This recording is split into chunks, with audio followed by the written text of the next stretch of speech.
Seattle is now one of the fastest growing cities in America. We're gaining jobs and population weekly. And one of our challenges as a West Coast city is to put some of the types of transportation we haven't had in place. We went to the voters and we asked for the largest increase in bus service since the system was created. And we're now going from a city where 25% of us live near a bus that comes every 12 minutes to 72% of us living near a bus that comes every 12 minutes.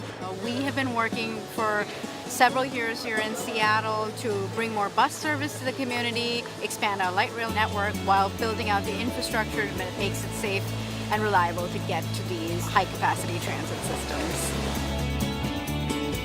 70% of the people in this city that are commuting into downtown are arriving by some means other than driving. We can't handle any more cars than we currently have. And that means our mode split over the next 10 years needs to go from 30% SOV to 25% SOV. And the lion's share of that is going to be carried on the bus. Many of the routes you see on this street have grown by 20 to 25% just in the last year. I've never seen anything like it in 18 years in the transit business.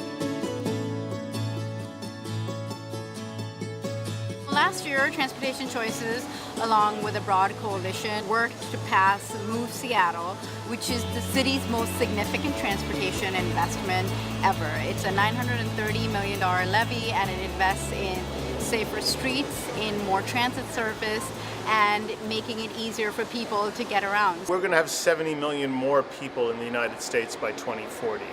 And the overwhelming majority of those 70 million people are all going to be located in just 11 major metropolitan areas.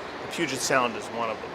So we are really going to need an all-of-the-above strategy to not have that congestion completely overwhelm us. This is 3rd Avenue in downtown Seattle. We're right in the middle of downtown Seattle between Pike Street and Pine Street. This street carries more than 200 buses per direction during one single peak hour in the afternoon. And the reason we can do it is because cars are essentially disallowed from the street during those hours. So if you look at 3rd Avenue and you look at the downtown core, we have a great transit signage. We have a bus-only, transit-only lane to get people out of their cars and onto transit. Immediately below us, we have another 60 buses per hour and light rail trains running. That's the downtown Seattle Transit Tunnel. It's the only joint rail bus tunnel in the United States. We have bus-only lanes all over the city, not just downtown. Sometimes we have big, long bus lanes. Sometimes they're just very short segments at pinch points. So Rapid Ride is Seattle's brand of bus rapid transit. You can see them running all up and down this street. Rapid Ride includes off-board fare payment for smart card users. Bus stops are further apart. There aren't as many seats on the bus, which allows people to circulate throughout the bus and get on and off much more quickly. One of the things that's great about Rapid Ride is it has off-board fare payment and all-door boarding. And what that does is it reduces dwell time for the buses, and they're actually now traveling 20% faster than they do without off-board fare payment. The Rapid Ride lines run between every 4 minutes and 15 minutes at the very longest during the day, and well into the night. Several of these lines run every 10 to 12 minutes or better all day. We put in a center queue jump here. All of Mercer just kind of backs up, right? And then this backs up. So they were getting caught for multiple light cycles. And what we did was we got rid of the center turn lane and we turned it into a bus queue jump. And so now they get a leading green for the buses. So they actually come out into the center. They get a couple seconds of a head start, and then they can jump ahead and get over to the right.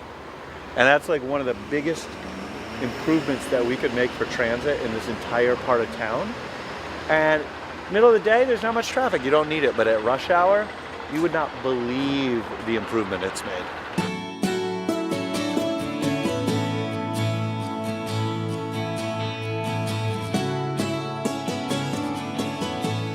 The expansion of the rail network, as well as some of the bus services here in the Puget Sound region, have always been funded through voter ballot initiatives. We have a $54 billion program over 25 years that really does all of the above. It provides opportunities for bus rapid transit, an expansion of our light rail network to a 116-mile true regional network.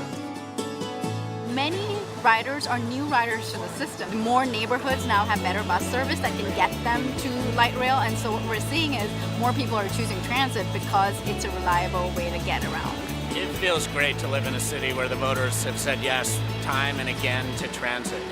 We've created a circle where we provide good service and the voters support us. It's very exciting as a mayor to be able to be mayor of a city that said yes to the largest increase in bus transit, and then we went back to the voters the next year and said we need additional money to build out our bike trails, to build out our sidewalks, and to repair our roads, and the voters said yes again. And both of those votes were 60% or more.